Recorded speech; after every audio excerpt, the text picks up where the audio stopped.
अपनी परफॉर्मेंस की बजाय सिर्फ बातों से मुतमिन करने की कोशिश करते हैं, और ये इसके मतलब आप क्या कहते हैं, क्यों नहीं अपने जो परफॉर्मेंस है उसकी तरफ तवज्जो दी जाती? देखिए, भुट्टो साहब की जब फांसी हुई उसके बाद जो कौमी असम्बली जो मार्ज़ वजूद में आई और मोहम्मद ख़ान जुनेजो जो वज़ीर आज़म बने, तो उस वक़्त गैर जमाती इंतखाबात हुए थे और उसी का ख़मियाज़ा आज तक पाकिस्तान की सियासत जो है वो भुगत रही है, क्योंकि वो एक गैर जमाती इलेक्शन था जिसमें किसी भी सियासी जमात को इलेक्शन में हिस्सा लेने की इजाज़त नहीं थी।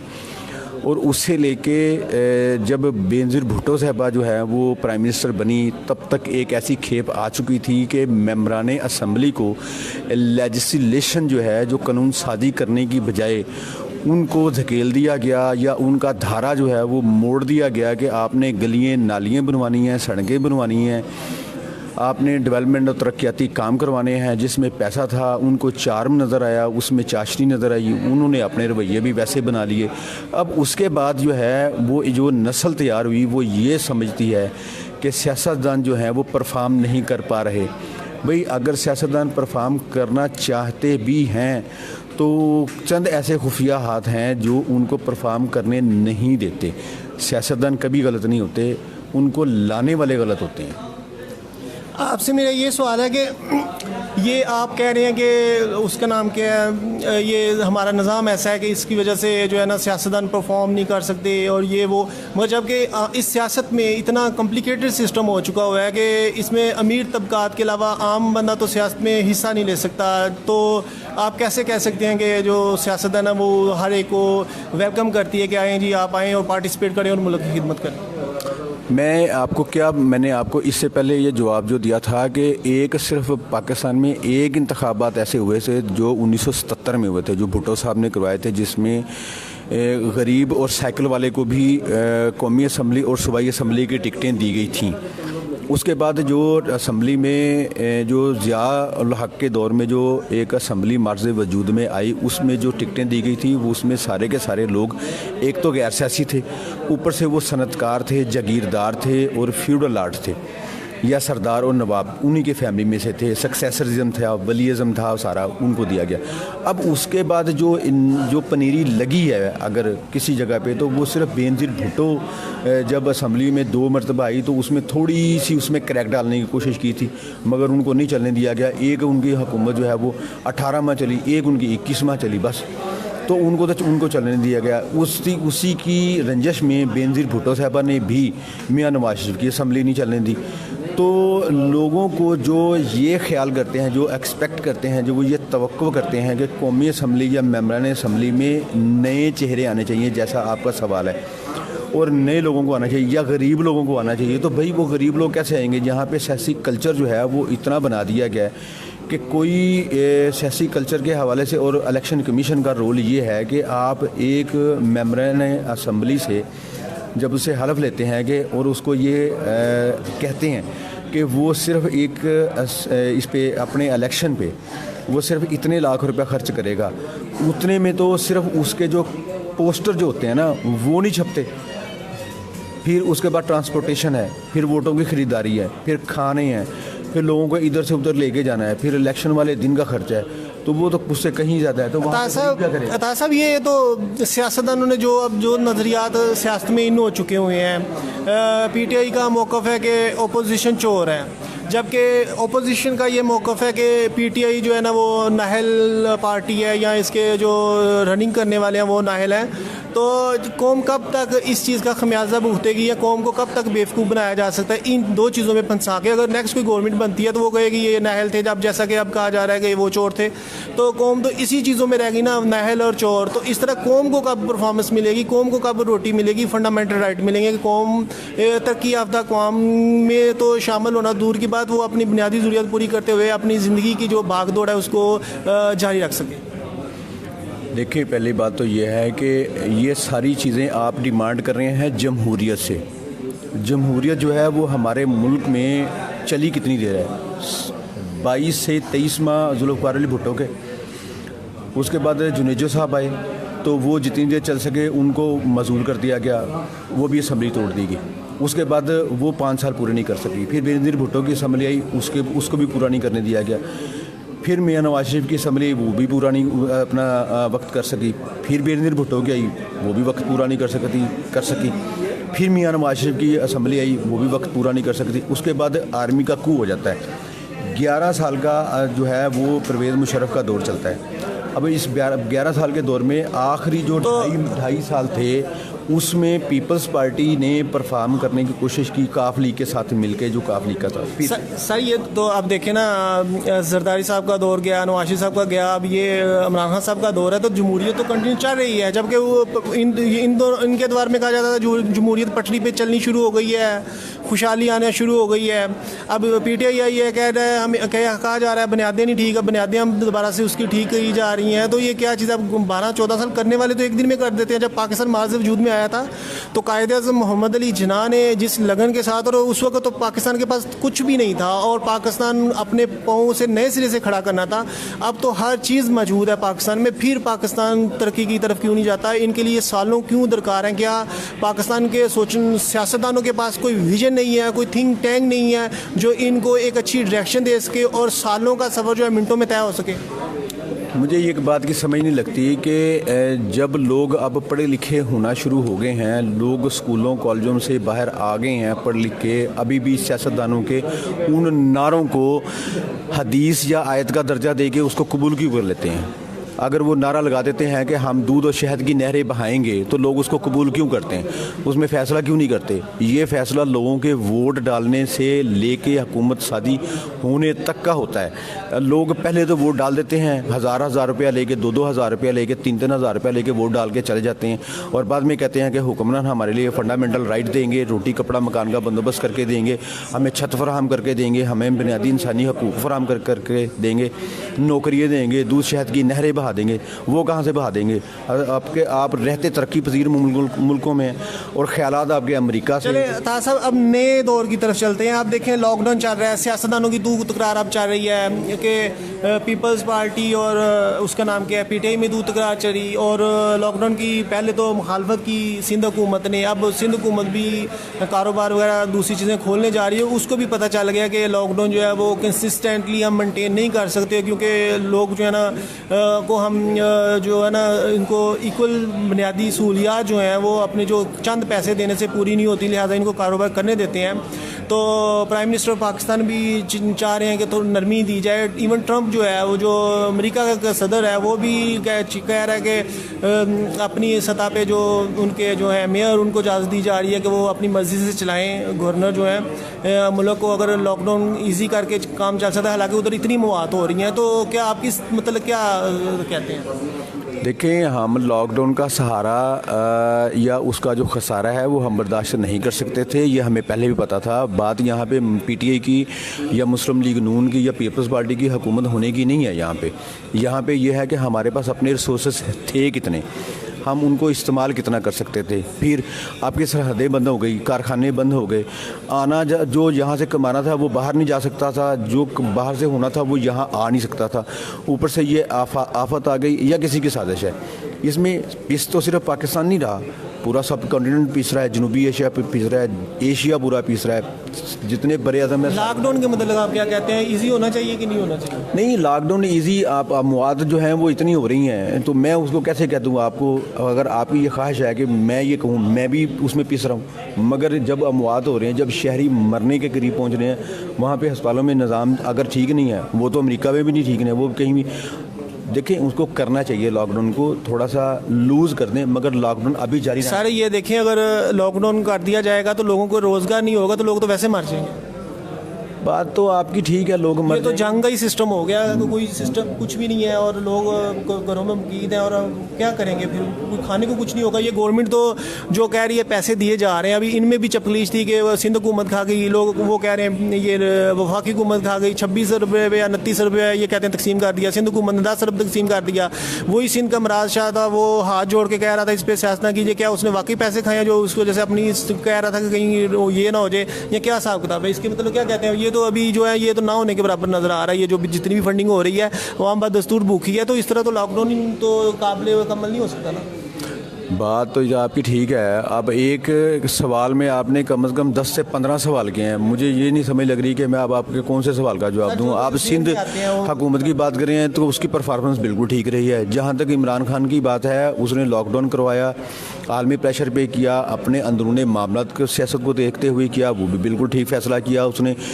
अब बात यह है कि हम एक तरक्की पजीर मुल्क के शहरी हैं, हमें ये बात समझने में और कबूल करने में हर्ज क्या है। जब हम ये बात कबूल कर लेंगे, समझ लेंगे, तो हमें बाकी बातें भी समझ में आ जाएंगी। अगर हमारी दुकानें बंद हैं, हमारे कारोबार बंद हैं, हमारे कारखाने और फैक्ट्रियां हमारी बंद हो रही हैं, हमें पता है इस बात का हमारा नुकसान है। मगर अगर हमारे प्यारे ही हमारी आंखों के सामने तड़पते हुए मर जाएंगे तो फिर हमने उन कारखानों को क्या करना है, उसका तो कौन मालिक होगा? सर तो वैसे भी देखा जाए तो अगर हर चीज़ बंद करके भी तो जिन्होंने बंद की है उधर भी तो ये कोरोना फैल रहा है ना। कश्मीर, मकबूजा कश्मीर में कोरोना फैल रहा है, और वो तो जबकि पहले से कितनी देर से लॉकडाउन है, तो लिहाजा लॉकडाउन भी तो इसका हल नहीं है। देखें, आप बार बार कश्मीर का एक हसास इशू जो है वो आप छेड़ रहे हैं। मैं आपको बताऊं कि कश्मीर में कर्फ्यू और लॉकडाउन दोनों इकट्ठे चल रहे हैं और 1947 से लेके अब तक चल रहे हैं। और वो कश्मीरी बात सुने ना आप मेरी, तो कश्मीरी गोली के अलावा वहाँ से भूख से तो अभी तक नहीं मरे। वो तो जब भी मरे हैं गोली से मरे हैं। नहीं तो अभी तो इंटरनेट की सहूलत नहीं है, अभी तो वो इतना नहीं ना हाईलाइट हो रही उनकी न्यूज़। वो भाई, अगर इंटरनेट नहीं है तो इंटरनेट ना होने से कश्मीरी मर तो नहीं रहा ना। सर ये इस पे तो फिर किसी और दिन आपसे करेंगे, अभी मजीद मेरी बातें रहती हैं। वज़ीर सेहत के मतलब डॉक्टर नारा नज़र आते हैं, वज़ीर सेहत हमारी बात नहीं सुनती है, हमें किट्स सफारती सामान प्रोवाइड नहीं करती, जबकि चाइना की तरफ से इतना ज़्यादा सामान आ गया। तो किसकी खराबी देखते हैं आप इस मामले में? ये हुकूमत की, सूबाई हुकूमत की खुली नाहली है। सूबाई वज़ीर सेहत जो हैं वो इस काबिल नहीं है कि उनको सूबाई वजारत सेहत उनके पास रहनी चाहिए थी। बल्कि मुझे तो अभी तक पूरी पंजाब कमीना में एक भी ऐसा वज़ीर नज़र नहीं आया जो सस्टेन कर सके और जिसकी वजारत ने कुछ ग्रोथ करके कुछ दिखाया हो डेवलपमेंट करके कि ये उसकी 1.5 साल की या पौने 2 साल की उसकी कारकर्दगी है और जिसमें कानून साजी भी हुई हो या फंड्स जनरेशन हुई हो। कुछ भी नहीं हुआ। ये कहने सुनने में ये आ रहा था कि जनाब ये वज़रा ने हाथ साफ कर दिया किट्स के हवाले से और अपनी जगह पे तकसीम हो रहा है, कहीं जगह बेचा जा रहा है जो चाइना से माल आ रहा है। इसमें सदाकत है कि ये बस अफवाह ही थी? देखिए, मेरे पास तो सबूत नहीं है इस बात का, मगर अभी तक जितनी चीज़ें सामने आई हैं लोगों की ज़ुबानों से, दूसरे सीना बसीना सुनने से, उससे तो बिल्कुल पता चला है। और उस बात में यकीन भी नज़र आता है कि इन्होंने उसमें भी करप्शन कर लिया, उसमें भी दिहाड़ियाँ लगा ली हैं, कोरोना किट्स बेच दी हैं, जो सैनिटाइजर्स हैं वो बेच दिए हैं, मास्क बेच दिए हैं। तो ये तो दिहाड़ियाँ लगा रहे हैं। नहीं तो खान साहब तो कह रहे हैं कि अभी वो जो आटा माफिया, चीनी माफिया, उसके खिलाफ तो हम एहतसाब करने जा रहे हैं। और जिसने भी किया है, अभी वो बिजली स्कैंडल भी सामने आने जा रहा है बिजली, और जबकि ये चीनी और आटा माफिया के खिलाफ भी रिपोर्ट्स आ गई हैं और उसके खिलाफ एक्शन होने जा रहा है। नैब भी एक्शन में आ रही है।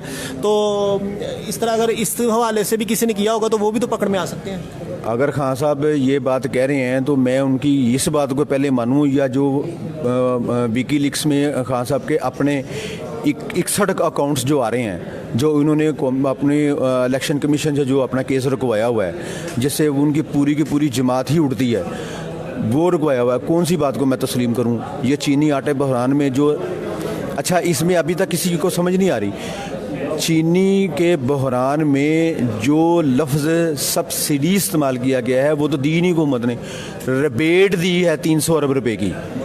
रिबेट का मतलब है कि शुगर मिल मालकान को मरात फराहम की है, सब्सिडी के लिए नहीं। वो अलग से 300 अरब, और जिसमें तो आपका उस्मान बुज़दार भी बीच में 100 अरब तो ये खा गया है। नहीं तो सब्सिडी क्यों देते हैं? गवर्नमेंट डायरेक्ट क्यों नहीं उठाती चीनी मिल से चीनी और ख़ुद अपने यूटिलिटी स्टोर पे डिस्ट्रीब्यूट करती और उनको सस्ते दामों फरोख्त करती, बजाय इसके कि मिल्स मालकान को और माफिया को पैसे दिए जाए? मैंने आप मेरी बात नहीं समझे। मैं ये कह रहा हूँ कि सब्सिडी का लफ्ज़ उस पूरी रिपोर्ट में इस्तेमाल ही नहीं हुआ, रिबेट का लफ्ज़ इस्तेमाल। अभी ये इस्तेमाल हो रहा था ना, ये कह रहे थे हमने कम सब्सिडी दी है। सब्सिडी तो दी है इन्होंने भी बहरहाल, तो दूसरा का हुकूमतों ने ज़्यादा दी है, हमने कम दी है। सब्सिडी तो दी है ना, मगर क्यों देते हैं ये सब्सिडी? क्यों नहीं डायरेक्ट अपने यूटिलिटी स्टोर पर? भाई आप मेरी बात ही नहीं समझ रहे। हुकूमत ने सब्सिडी नहीं दी, सब्सिडी का लफ्ज़ इस्तेमाल करके उलझा रहे हैं हमको। रिबेट दी है, लफ्ज़ अलग होते हैं। सब्सिडी का मतलब आप किसी चीज़ को बेचने के लिए सहूलत फराहम कर रहे हैं कि ताकि सस्ती चीज़ मिले। ये रिबेट है जिसको डायरेक्टली शुगर मिल मालकान को दिया गया है।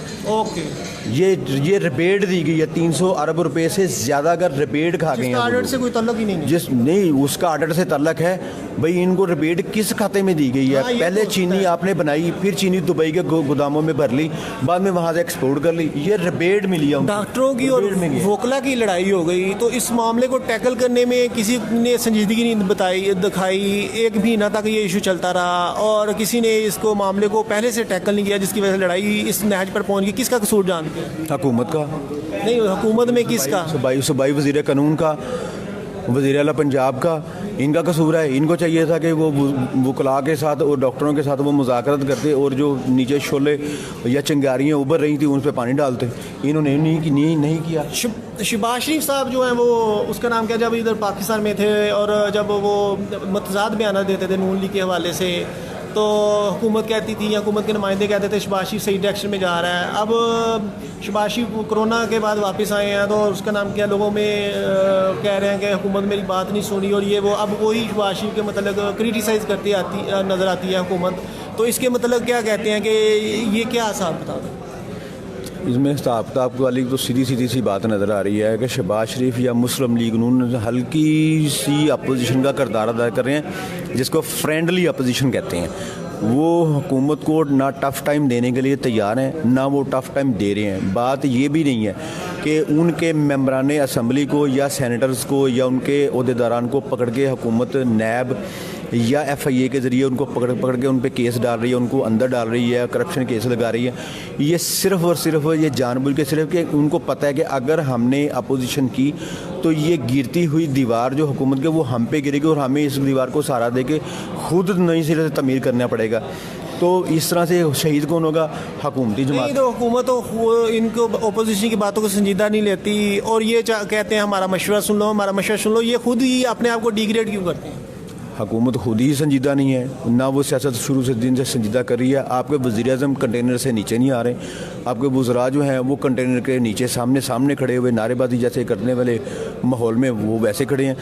ना वो सियासत कर रहे हैं, ना वो सियासी बयान जारी कर रहे हैं। वो सिर्फ़ और सिर्फ इल्ज़ामात की बात कर रहे हैं, जैसे ये दो औरतों के दरमियान देवरानी और जेठानी के दरमियान या नंद और बहू और सास के दरमियान जो होती हैं, ये नोक झोंक वाला सिलसिला चल रहा है। प्रॉपर सियासत ना वो नहीं कर रहे। अपोजिशन में तो जो चेयरमैन बिलावल हैं वो भी हैं, वो डबल साइडेड खेलने के हुए नज़र आते हैं। और जैसा कि मुख्तलिफ कंडीशन पे आप देख सकते हैं, जबकि देखें जब स्पीकर को उठाने की बारी आई तो पीपल्स पार्टी के वोटरों ने वोट डाल दिए, वो इसमें काउंट करने से कासर है। कभी ऐसे बयान देते हैं जिसकी वजह से ऐसा लगता है कि वो हुकूमत को अपना रहे हैं या उसको ग्रीन सिग्नल दे रहे हैं, और इसके वाले से नून लीग नाराज़ नज़र आती है। तो क्या बिलावल ऐसे बयान इसलिए देते हैं कि नेक्स्ट में वो अपने आप को उम्मीदवार समझ रहे हैं या वो अपने लिए रिलीफ लेना चाह रहे हैं कि कहीं हमारे खिलाफ? सुनने में आ रहा था, जो तजिया नगर बता रहे थे कि उसने कहा कि जनाब मेरे टफ बोलने की वजह से मेरे फुप्पो चली गई, मेरे वालिद जेल में चले गया, मैं ज़्यादा नहीं बोल सकता। इसके मतलब क्या कहते हैं? देखें, उस ख़ानदान ने अपनी कुर्बानियाँ दी हैं, इसमें कोई शक नहीं है सियासत के लिए। और जहाँ तक बात आती है कि सियासत में वो कभी स्पीकर के लिए या सेनेट के लिए वो वोटों की इधर उधर वो करते हैं, तो ये गेम ऑफ नंबरिंग होती है। हमेशा पॉलिटिक्स में एक शतरंज की बसात बिछाई जाती है, उस पर प्यादे को कहाँ पे हिलाना है, घोड़ा कहाँ हिलेगा और तोपची को कहाँ पे इस्तेमाल करना है, वज़ीर का क्या किरदार होगा। ये तो सीधी सी बात होती है। ये समझ में सिर्फ उनकी आती है जो सियासत खेल रहे होते हैं। जिस बंदे को सियासत में समझ नहीं आती, वो इसको सिर्फ गांव के चौपाल पे बैठे हुए जो नीचे ताश के पत्ते खेल रहे होते हैं ना, और उनके दरमियान जो नोक झोंक होती है, वो सिर्फ सियासत को वही समझ। सर इतने ज़्यादा यू टर्न के आप एक जगह पे इतना हाइप क्रिएट कर दो, दूसरे लम्हे ही आप चेयर पे बैठ जाओ, एक जगह पे छत पे बैठ जाओ, तो इतने यू टर्न भी तो अच्छे नहीं होते। और जब यू टर्न की बारी आ गई तो सियासतदान यू टर्न बहुत ज़्यादा लेते हैं। हर सियासतदान यू टर्न लेता है, कोई बहुत ज़्यादा लेता है, कोई कम लेता है। इसको तो एज ए ऑप्शन अवेल करते हैं। अब यू टर्न के हवाले से बड़ी आनी बातें शुरू हो गई। यू टर्न का तो मतलब होता है आप तब्दील हो गए, यानी आप एक रास्ते में, आप एक मोटर बाइक वाला जाता है, वो रास्ता है उसको समझ नहीं आती, वो भटकता रहता है। और जिसके पास विजन होता है वो डायरेक्ट अपनी मंजिल की तरफ ले जाता है और शॉर्टकट भी ले लेता है कि ये रोड शॉर्टकट है। तो क्या यू टर्न जो है या सियासत में जो मुताज़ात बयानात और जो आप कह रहे हैं कि सियासत की समझ नहीं है, मैं तो कहता हूँ इसको यू टर्न से ही मंसूब करूँगा कि एक आप तकरीर में ऐसे बात करते हैं और बाद में आप कहते हैं कि ये सियासत के पेशता हुआ और अपना विजन ही बदल लेना। तो इसके मतलब यू टर्न के मतलब आप क्या कहते हैं? मुझे एक बात बताएं कि इलेक्शन कमीशन के पास जब एक सियासी जमात रजिस्टर्ड की जाती है या कोई एक MNA MPA या बल्दियाती जो यूनियन कौंसिल का जो उम्मीदवार होता है जब वो जाता है तो क्या उससे कोई हलफनामा लिया जाता है कि वो अपनी सियासत के ऊपर कायम रहेगा या अपने सियासी कौल वादे को पूरा करेगा, उसके ऊपर कोई लिखा जाता है? तो फिर जब वहाँ पे लिखा नहीं जाता, जब लिया नहीं जाता कोई ऐसा हलफनामा, तो फिर लोग क्यों ये समझ लेते हैं कि यू टर्न लेने में गुनाह है? सियासत तो सर इतने यू टर्न भी नहीं होने चाहिए कि इंसान इतमाद ही ना करे और इंसान कहे कि ये क्या हो रहा है। यार बात सुने, मुझसे या आपसे पूछ के कोई सियासी जमात नहीं बनती, मुझसे या आपसे पूछ के कोई बंदा MPA या MNA का इंतखाब नहीं लड़ता। वो अपने कैरेक्टर या अपनी कैपेसिटी ऑफ बिल्डिंग को बनाने के लिए वो इलेक्शन में आता है। वहाँ पे यू टर्न लेने वाली बात नहीं थी। ये यू टर्न का लफ्ज़ इस्तेमाल हो गया और इसको बहुत ज़्यादा इस्तेमाल किया जाता है। स्पीकर चौधरी परवेज़ लाही से अभी कुछ दिनों पहले ख्वाजा साद रफ़ीक की मुलाकात हुई और 3 घंटे तक मुलाकात चली है, जबकि स्पीकर भी काफ़ी हद तक तनकीद करते हुए नज़र आते हैं गवर्नमेंट की बाज़ पॉलिसीज़ पे। क्या स्पीकर जो है वो वक्त की नज़ाकत को देखते हुए ऐसा कर रहे हैं या वो पुल का किरदार अदा कर रहे हैं गवर्नमेंट और अपोजिशन के दरमियान? इसके मतलब आप क्या कहते हैं? देखें, बात थी 3 सियासी जमातों के दरमियान, मुस्लिम लीग काफ, PTI और मुस्लिम लीग नून। ठीक है, जो स्पीकर पंजाब असम्बली है उनका ताल्लुक मुस्लिम लीग काफ से है, ख्वाजा साद रफ़ीक का ताल्लुक जो है वो मुस्लिम लीग नून से है। दो मुस्लिम लीगों की आपस में मुलाकात हुई। रह जाती है बात PTI की। PTI के साथ मुस्लिम लीग काफ जो है वो इल्हाकी जमात है जो असम्बली में बैठी का चौधरी परवेज़ लाई ने बहसीत स्पीकर पंजाब असम्बली भी अपना किरदार अदा करना है और अपनी जमात को प्रोटेक्ट भी करना है और उस जमात को मजबूत भी करना है। ये बात भी आपको समझनी चाहिए। उसने मफादात का तहफ़्फ़ुज़ करना है, PTI का भी, मगर उसको सबसे ज़्यादा मफाद होगा अपने बच्चे का जो काफ लीग है उसका। अब जहाँ पे ख्वाजा साद रफ़ीक की बात हुई, मुलाकात हुई, तो ख्वाजा साद रफ़ीक अपने मुंह से आप तो उठ के नहीं चला गया, उसको तो मियाँ शहबाज शरीफ की तरफ से ग्रीन सिग्नल मिला था तो वो उठ के गया ना परवेज़ लाई के साथ मुलाकात करने के लिए। तो वहाँ पे वो मामला तो क्या तय हुए, जब जैसे तय हुए तो अगले दिन अलीम खान ने वजारत बल्दियात का हल्फ उठा लिया। तो शो पता कौन सा किया गया और खेला कहाँ पे गया और उसका मुफाद कहाँ पे हासिल किया गया, ये समझ में नहीं आ रही लोगों को इस बात की। क्या PTI जो है पुलिस के निज़ाम में तब्दीली ले आई है? क्या पुलिस का निज़ाम बेहतर हुआ है साबका दवार की निस्बत के वो बददस्तूर पुलिस अपने ही पुरानी डगर पे चल रही है? मुझे तो पूरे 2 साल में पंजाब में कम से कम पुलिस का खाना ख़राब होता ही दिखाई दिया है। मुझे तो यहाँ पे कोई ऐसी असलाहत पुलिस के मामले में होती हुई दिखाई नहीं दी।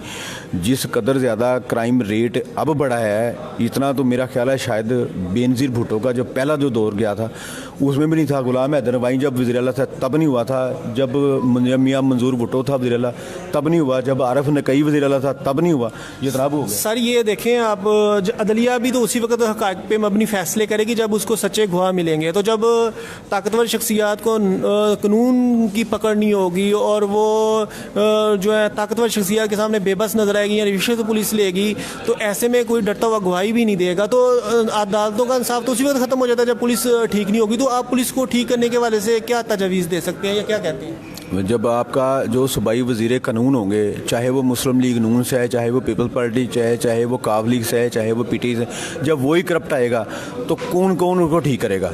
अफशान लतीफ़ जो है वो बड़ी बेसब्र नज़र आ रही है, मुख्तलिफ जगह पे एहतजाज करती नज़र आ रही है, उसे इंसाफ नहीं मिल रहा, उसके मतलब आप क्या कहेंगे? अफशान लतीफ़ को पहले तो मेरा ये सवाल है कि वो किरण इकरा कायनात का जो तो केस लेके चल रही है, ठीक है, पहले तो अंदर की बात वो बताए ना कि असल में उसके साथ हुआ गया था। जब से वो सुपरिटेंडेंट लगी, क्या उससे पहले और उससे बहुत पहले मुस्लिम लीग नून और पीपल पार्टी या दूसरे वहाँ से लड़कियाँ नहीं लेके जाते रहे? तो अब नई बात कौन सी वहाँ से आ गई थी जिस पे वो उसकी वजह से वो लड़की मारी गई एक? सर किसी वक्त भी इंसान का ज़मीर जाग सकता है और किसी वक्त भी वो सच्चाई का साथ दे सकता है। तो अगर वो इस कंडीशन में अगर अब वो बात कर रही है तो अब हम क्यों उसको क्रिटिसाइज़ कर रहे हैं? क्रिटिसाइज़ क्यों नहीं करना चाहिए? एक जान चली गई है, अगर उसके पास अब भी बोलने के लिए वो वाले हक़ाइक़ हैं, वो वाली उसके पास बातें हैं कि जो वो बताए तो फिर कईयों की पेंटें जो हैं वो गिली हो जाती हैं। वो क्यों नहीं लेके आ रही सामने? सिर्फ एक इकरा कायनात वाला। आपके कहने का मतलब है आप शाह लतीफ़ सही तरह से हक़ाइक़ सामने नहीं ला रहे? नहीं, मैं नहीं मानता इस बात को। उसके पास बहुत सारे हक़ाइक़ हैं जो वो सामने लेके आए। वो बताए ना चौधरी ज़हीरुद्दीन वहाँ पे क्या करने के लिए गया था, या वहाँ पे राजा जो है वज़ीर कानून के बंदे वहाँ पे क्या कर रहे थे। सर ये गवर्नमेंट जो है वो तो सहाफ़ी बरादर जो है या चैनल्स मालकान जो है बड़े परेशान है, क्योंकि गवर्नमेंट जो है ना वो पहली तो बिल नहीं पे कर रही, ना कमर्शियल मिल रहे हैं, ना कुछ इस तरह के सिस्टम एडवर्टाइजमेंट नहीं मिल रही। जबकि रियासत का चौथा सतून तो मीडिया है, तो मीडिया इस क्राइसिस का शिकार है। बहुत सारे जर्नलिस्टों को निकाल दिया गया जॉब से और वो फाकों की नौबत पे आ गए। जर्नलिस्ट की तनख्वाहों पे, सहाफ़ियों की तनख्वाहों पे कट लग रहे हैं और वो बहुत ज़्यादा मुश्किल हालात में गुजारा कर रहे हैं, जॉब से भी बाज़ हाथ धो रहे हैं। तो ऐसे में क्या कहते हैं कि गवर्नमेंट से कोई उम्मीद है आपको कि कोई रिलीफ मिल सके? रिलीफ तो देखें, सीधी सी बात है, अब बात में रिकॉर्ड पे आनी है तो फिर आ जाए। मियां नवाज शरीफ ने इलेक्ट्रॉनिक मीडिया और प्रिंट मीडिया के लिए 18 अरब रुपया सीक्रेट फ़ंड रखा हुआ था। जरदारी साहब आए तो उन्होंने उस फंड में 22 अरब रुपए का इजाफा किया, यानी कि 4 अरब रुपया ज़्यादा उसमें बढ़ा दिया। इमरान खान साहब आए तो इनके कान भरने वालों ने कहा कि ये सारे पैसे जो हैं वो आपने नहीं देने। वो जिस मद में दिए जाते थे उसका मतलब हमेशा ये होता था कि जहाँ पे जो इलेक्ट्रॉनिक मीडिया का या प्रिंट मीडिया का जो एक यूनिट कमज़ोर हो गया तो उसको किसी ना किसी सहारे से उसको सपोर्ट कर दी जाए, ताकि वहाँ पे लोग जो हैं वो भूखे ना मर सकें, उनको सपोर्ट मिलते। इन्होंने वो 22 अरब रुपया उन्होंने वो उठा लिया मार्केट से, वो नहीं दिया। उसके बदले में जो एक इश्तहारात के में जो पैसे मिलते थे इलेक्ट्रॉनिक मीडिया को, प्रिंट मीडिया को, वो उन्होंने बिल रोक लिए। तो चैनल मालकान या प्रिंट मीडिया के जो मालकान हैं वो क्या करते? वो भी जब फाका कशी पे ही आना था। सर क्या ये जो सवाल ठीक है कि सहाफ़ी जो हैं वो हुकूमतें परवान चढ़ाने में अहम किरदार अदा करती हैं, तजिया नगार हो गए, जर्नलिस्ट हो गए, क्या ये बात ठीक है कि सही है, या क्या इससे कौम की सोच का डायरेक्शन बदलती है इस वजह से जो चैनल्स पे चलती हैं तजिए कि बस ये ऐसे ही है? नहीं, इसमें बिल्कुल ठीक बात है। कम अज़ कम मेरा ये मानना है कि 80% मीडिया का किरदार होता है हुकूमतों को तोड़ने में, कमज़ोर करने में और नई हुकूमतें बनाने में। तो सर ये शख्सियात के शहर में अगर सहाफ़ी गिरफ्तार हो जाएगा तो वो हक़ाइक़ पे तो नहीं बात करेगा ना, वो तो तनकीद ही नहीं कर सकेगा जो भी गलत पॉलिसी होगी किसी की, क्योंकि वो शख्सियत में गिरफ़्तार हो गया। तो सहाफ़ी तो जबकि न्यूट्रल होता है। तो आज बहुत सारे शख्सियात में गिरफ़्तार सहाफ़ियों को देखता हूँ जो शख्सियात में गिरफ़्तार हो के उनके शहर में सियासतदानों की बात कर रहे होते हैं, उनमें न्यूट्रल टच नहीं नज़र आता। इसके मतलब आप क्या कहते हैं? क्या उनका ये रवैया ठीक है कि उनको सिर्फ वो उस एक्ट की, उस अमल की तरदीद करनी चाहिए जो गलत हो?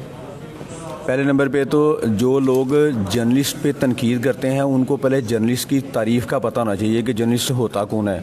फ़ोटोग्राफ़र, कैमरामैन, रिपोर्टर और सब एडिटर या कॉपी एडिटर जिसको कहते हैं, सिर्फ ये जर्नलिस्ट होते हैं। जो लोग टीवी पे सामने आके एंकर बन के बैठे हैं वो जर्नलिस्ट नहीं होते, वो मीडिया पर्सन होते हैं। अगर वो शख्सियत के शहर में मुब्तला हैं तो वो मीडिया पर्सन को उसको तनकीद का निशाना बनाए ना। कौन सा रिपोर्टर है जो शख्सियत परस्ती में मुब्तला हुआ? मीडिया पर्सन की तरफ आप चले जाएं तो फिर क्या ये सही है? तो उनको हम अपने में मानते ही नहीं। जब हम मानते नहीं वो देखिए वो जर्नलिज्म कर ही नहीं रहा तो मैं उसको क्यों कहूँ? वो तो पैसे कमा रहा है, वो तो घर से आए ही मीडिया पर्सन बनने के लिए। वो तो घर से जब निकलते हैं वो तो कहते हैं मैं एंकर बनने के लिए आया हूँ। वो तो सीधा कहते हैं हमने तो शशकारे देखने हैं। वो शशकारे देखने के लिए आते हैं, शशकारे वो बेचते हैं, अदाएँ बेचते हैं, लड़के और लड़कियाँ। और उनकी उम्र कितनी है? 4 से 5 साल 6 साल, बस उसके बाद फारग। उनको पूरा में कौन मुंह लगाता है उनको? नहीं तो कोरोना के मतलब आप क्या कहते हैं? कोरोना हार्ट टॉपिक है आजकल चल रहा है, तो इसके मतलब क्या कहते हैं? क्या ये अल्लाह का अजाब है या ये वैसे ही एक बीमारी है? ये क्या इसको कहते हैं? अभी तक तो पूरी दुनिया का मीडिया जो है ना वो कम अज़ कम ब्लाइंड है इसमें। ना उनको समझ आ रही है कि ये अजाब है, ना उनको समझ आ रही है ये साजिश है, ना कुछ है। मगर मुझे कम अज़ कम इतनी ज़रूर समझ आई है कि पूरी दुनिया के 100 अमीर बंदों में से 10 से 15 जो अमीर लोग हैं उनकी होगी आपस में लड़ाई, और उन्होंने पूरी दुनिया की मैशत का तहस नहस करके रख दिया है। अब बचेंगे सिर्फ वही जो नई गिरती हुई मैशत में जहाँ से उनको किरण नज़र आएगी ना उस पर वो इन्वेस्टमेंट करेंगे, वो बच जाएंगे, बाकी उड़ जाएंगे। अब इसमें हुकूमतें उड़ जानी हैं, इनमें दुनिया की जो जितनी बड़ी बड़ी मैशतें हैं वो बर्बाद हो जाएंगी।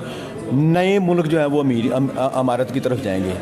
हो सकता है पाकिस्तान भी चला जाए, हो सकता है बांग्लादेश चला जाए। पाकिस्तान के लिए बेहतरी की उम्मीद आ रही है क्योंकि तेल की कीमतें भी सस्ती हो गई। अमेरिका की जो ऑयल है वो क्रैश कर गया, उधर बहुत सस्ता हो गया।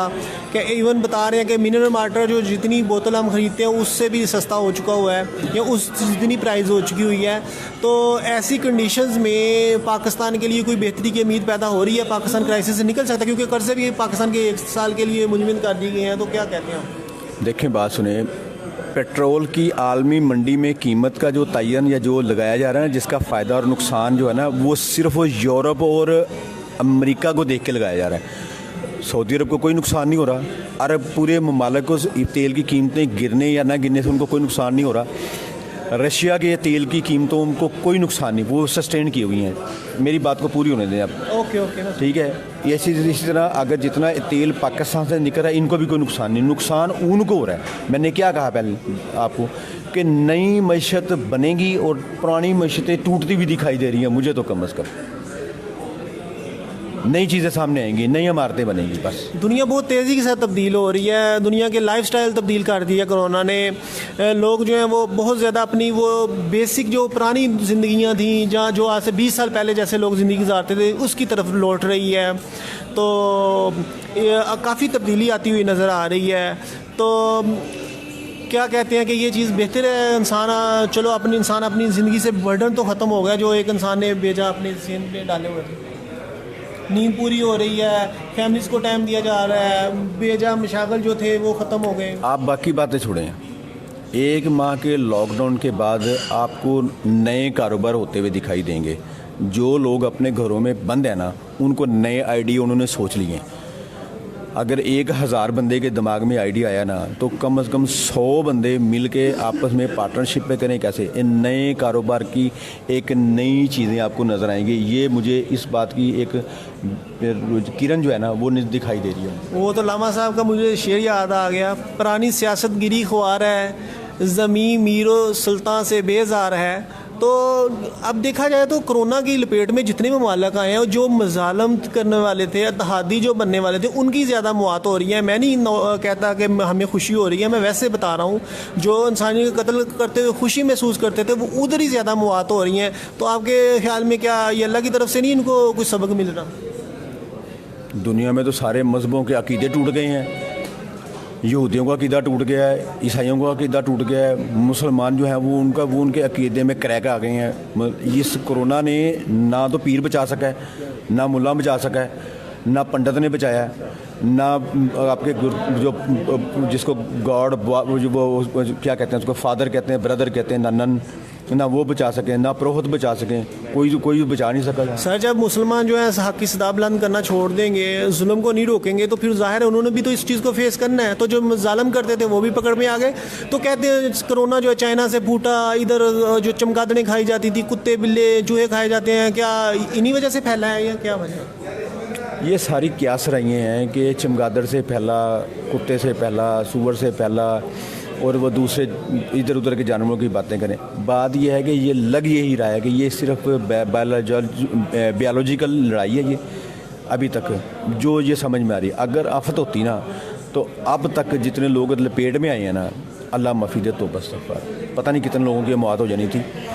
ये बिहान से शुरू हुई है, 4-4.5 हज़ार या 5,000 बंदा मर रहा है वहाँ पे, एक सिर्फ सिटी, और अब पूरी दुनिया लॉक हो गई है।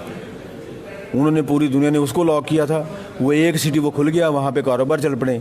वो पूरे का पूरा अमेरिका, ऑस्ट्रेलिया, हॉलैंड, पूरा यूरोप, पूरा एशिया और पूरा अफ्रीका वो बंद पड़ा है। नहीं तो ये देखा जाए दुनिया में ट्रंप हो गया, नेतन्याहू हो गए, मोदी हो गए, गैर जिम्मेदार लोग जो है ना वो सियासत में लोग प्रमोट किए जा रहे हैं। क्या एक थिंक टैंक प्रमोट करता है या क्या करता है जो दुनिया में मजालम डालते हैं और इस तरह की चीज़ें करते हैं? इसकी वजह क्या है? ये कोई थिंक टैंक है जो इनको प्रमोट करता है? देखिए, ये मैं अब आपको आप तक की गुफ्तगू का आखिरी जवाब दे रहा हूँ। दुनिया में जो सीक्रेट एजेंसीज़ हैं, उनकी ये एक खेल था जो पिछले 4 साल पहले शुरू किया गया था, और उसका लग रहा है कि वो उनका तजर्बा नाकाम हुआ है और ये अपने अंजाम में मंतकी की तरफ चल पड़े हैं, और इसका असरात हो सकता है